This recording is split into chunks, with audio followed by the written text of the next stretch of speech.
신약성경 사도행전 4장 23절에서 37절까지 우리 한 목소리로 함께 봉독하겠습니다.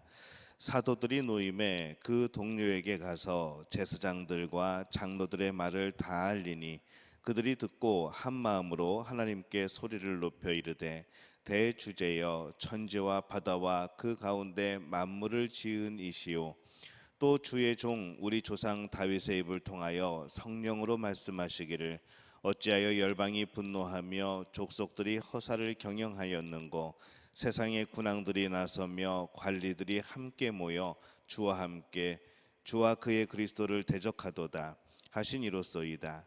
과연 헤롯과 본디오 빌라도는 이방인과 이스라엘 백성과 합세하여 하나님께서 기름 부으신 거룩한 종 예수를 거슬러 하나님의 권능과 뜻대로 이루려고 예정하신 그것을 행하려고 이 성에 모였나이다.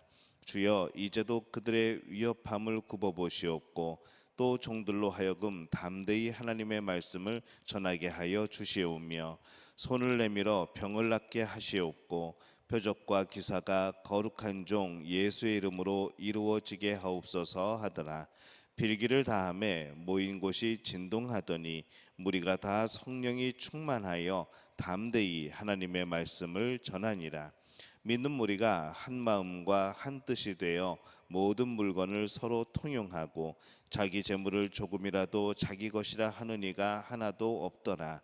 사도들이 큰 권능으로 주 예수의 부활을 증언하니 무리가 큰 은혜를 받아 그 중에 가난한 사람이 없으니 이는 밭과 집에 있는 자는 팔아 그 판 것의 값을 가져다가 사도들의 발 앞에 두매 그들이 각 사람의 필요를 따라 나누어 줍니다.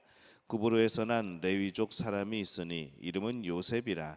사도들이 일컬어 바나바라 번역하면 위로의 아들이라 하니 그가 밭이 있음에 팔아 그 값을 가지고 사도들의 발 앞에 두니라. 아멘. 할렐루야. 하나님의 은혜가 오늘 이 새벽에 하루의 첫 시간을 주 앞에 드리는 우리 믿음의 가족들에게 함께 하시기를 예수님의 이름으로 축원합니다.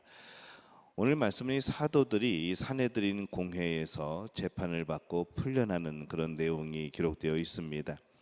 이 공회가 이 사도들을 풀어 죽었을 때에 그들은 다른 믿음의 사람들이 모여 있는 그런 곳으로 갑니다.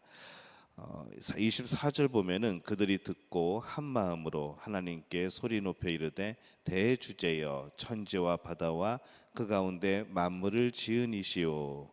그렇게 그곳에서 함께 기도를 하죠. 또 그들은 온전히 하나님을 향하여서 간구를 합니다. 주여 이제도 그들의 위협함을 굽어보시옵고 또 종들로 하여금 담대히 하나님의 말씀을 전하게 하여 주시오며 그렇게 하나님 앞에 기도를 합니다. 이 사내들인 공회 사람들은 사도들을 위협하여서 이 하나님의 말씀을 전하지 못하게 하였습니다. 하지만 이 사도들은 하나님을 바라보면서 이 하나님의 말씀을 전할 수 있도록 오히려 더 담대히 전할 수 있도록 그렇게 지금 기도를 하는 것이죠. 하나님의 말씀이 이제 온전히 사도들을 통하여서 전해지게 될 겁니다.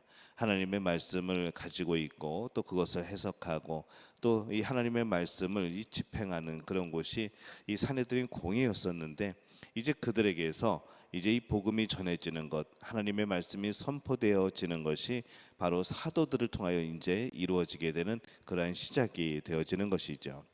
31절에 보면은 빌기를 다함에 모인 곳이 진동하더니 무리가 다 성령이 충만하여 담대히 하나님의 말씀을 전하니라 이렇게 말씀을 합니다.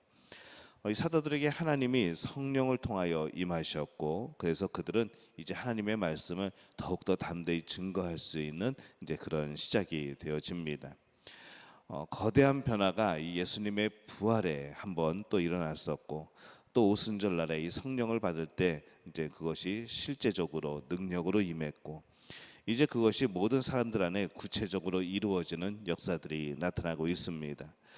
유다 안에 오랫동안 이어오던 이 권위의 주체, 이 하나님 말씀에 대한 권위의 주체가 이제 복음이 전해지는 순서의 첫 단계인 바로 온 유대, 이 복음이 전해지는 데 있어서 이제 사내들인 공회가 끝이 나고 이 사도들의 가르침에서 나오는 새로운 그런 사도들의 모임 가운데 그 복음이 전해지기 시작하는 것이죠.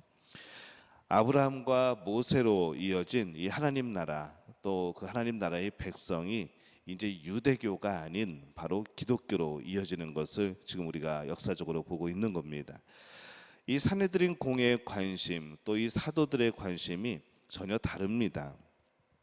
그러다 보니까 이제는 이 산헤드린 공회에서 사도들로 옮겨지다 보니까 이제는 산헤드린 공회가 아니라 사도들의 권위가 더 세워지고 이 하나님의 말씀을 그 누구보다도 더 강력하고 분명하게 이 전하는 이 제자들, 이 사도들을 보게 되는 것이죠. 예수님의 사역, 그리고 또 예수님의 부활을 이 목격한 사람들이 바로 사도들입니다. 그들이 생생하게 전하는 그 예수님의 말씀, 그 하나님의 말씀이 이제 거대한 변화의 현장에 나타나게 되는 모습인 겁니다. 이 당시에 이 산헤드린 공회의 구성원들은 이전까지는 이스라엘 백성들 위에서 이 절대적인 권위를 가지고 있었죠. 아주 중요한 일들을 결정하고 의미를 해석하고 규정 짓고 또 때로는 정치적인 일까지도 했던 그런 중요한 일들을 감당했던 그런 사람들입니다. 그러나 그들이 왜 그 자리에 있는지를 놓쳐버린 것이죠. 자신들이 해야 될 일, 이 하나님의 뜻대로 움직여야 되는 그 모든 것들을 그들은 잊어버립니다. 하나님의 백성으로서 하나님의 뜻을 살피며 그들이 모든 것을 살아나왔어야 되는데 그들이 자신들의 이익을 위하여서 이 사람들의 눈치를 살피기 시작하죠. 그리고 오히려 예수님을 핍박하고 또 제자들을 핍박하고 이 사도들을 핍박하는 바로 이러한 모습으로 바뀌어 버립니다. 오늘날 우리는 이 신앙인으로서 이 항상 하나님 나라 그리고 이 하나님의 뜻을 살펴보는 그런 존재가 되어야 됩니다. 그것을 놓치는 순간에 우리는 모든 것을 놓치는 것이죠. 어떤 직책에 있는 사람이라 할지라도 이 하나님의 뜻을 놓치면은 다 헛된 것이 되어 버립니다.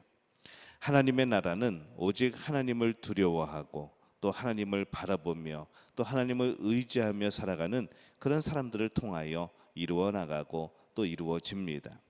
오늘 신앙인으로서 바랄 수 있는 가장 이상적인 그러한 모습이 또 하나가 그려져 있습니다. 오늘 말씀에 보면은 사도들이 큰 권능으로 주 예수의 부활을 증거하니 무리가 큰 은혜를 얻어 그 중에 핍절한 사람이 없으니 이는 밭과 집에 있는 자는 팔아 그 판 것의 값을 가져다가 사도들의 발 앞에 두매 저희가 각 사람의 필요를 따라 나눠 주미러라 이렇게 말씀을 합니다. 믿음이 있고 또 이제 행위가 있는 것이죠. 믿음의 아름다운 행위들이 그 삶의 모습들이 뒤따르고 있습니다. 게다가 이 단순한 개인적인 윤리적인 그런 도덕적인 행위로만 끝나는 것이 아니라 그것이 널리 사회적으로 확산되어 나가고 영향력을 끼치게 되고 이들이 누구인가 물어보는 이들이 생기고 이들이 예수님의 제자이고 또 복음을 지닌 사도들이고 또 이 예수님을 믿는 사람들의 그런 움직임이라는 것을 모든 사람들이 알게 되는 것이죠. 이 경제 행위까지도 신앙적으로 바꿔지는 것을 오늘 우리가 발견을 합니다. 우리가 예수를 믿는다라고 하면은 우리 영혼이 구원받고 우리의 생각이 바로 서고 또 우리의 감정이 바로 잡히고 우리의 말과 행실이 바로 되고 그리고 정말 뺄 수 없는 것이 우리의 살아가는 모든 경제 활동 또 우리 경제 생활 물질관이 바로 잡히게 되는 것이죠. 이 한 사람이 우리가 살아가는 이 경제 생활의 됨됨이는 그 믿음을 가능하는 데에 아주 적절한 그런 시금석이 됩니다. 예수님을 믿음에 있어서 이 경제에 대한 생각, 이 물질에 대한 자세도 이 거듭나야 되는 것이죠. 우리의 모든 것이 거듭나는 겁니다. 우리의 마음, 우리의 생각, 또 우리의 행하는 삶의 행동들, 또 물질관, 또 여러 가지 사회관, 여러 가지 국가관, 이 모든 가치관들이 변화되는 것이 이 바로 거듭남, 이 중생의 역사입니다. 그렇기 때문에 우리가 믿음이 있는 사람이라고 한다면은 그 행위는 당연히 믿음의 행위로 바뀌어지게 되는 겁니다. 오늘의 말씀에 나타난 사건이 더할 수 없이 아름다워 보이는 것, 이것이 어떻게 가능할까라고 생각해 보일 정도로 그렇게 가능한 것은 바로 그 믿음의 변화 때문인 것이죠.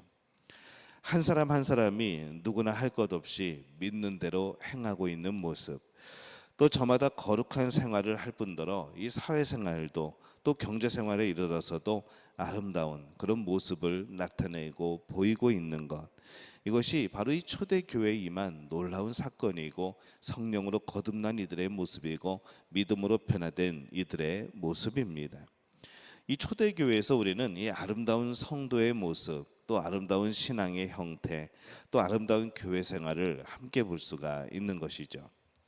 저들에게는 은혜가 단순한 그런 감정적인, 그런 감상적인 부분이 아니었습니다. 마음에 국한된 그런 생각뿐만이 아니었다는 것이죠. 그냥 그대로가 생활이고 그대로가 현실이었습니다. 믿음이 곧 생활이었고 믿음이 현실이었습니다. 하나님의 말씀이 곧 생활이었고 하나님의 말씀이 곧 현실이었던 것이죠. 그 은혜에 대한 감격, 그 은혜에 대한 응답이 그와 같은 아름다운 일들을 만들어내고 또 그렇게 살아갈 수 있도록 힘을 주게 된 겁니다.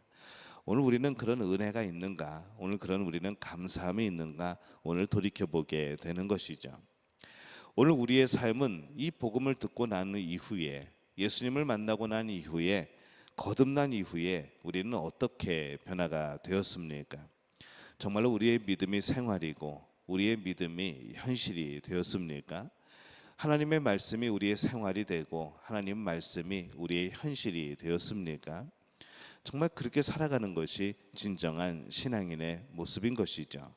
바라기는 이 믿음이 삶이 되는, 믿음이 현실이 되는 이 삶이 고백되는 복된 우리 믿음 가족들의 삶이 되어지시기를 바랍니다. 그렇게 우리가 살아가게 될 때에 우리 삶에 능력이 임하게 될 것이고 또 우리의 살아가는 모든 삶 속에서 하나님이 주시는 놀라운 선한 변화들이 나타나게 될 줄로 믿습니다. 오늘 이 놀라운 복이 우리 믿음 가족들의 삶에 함께 하시기를 예수님의 이름으로 축원합니다.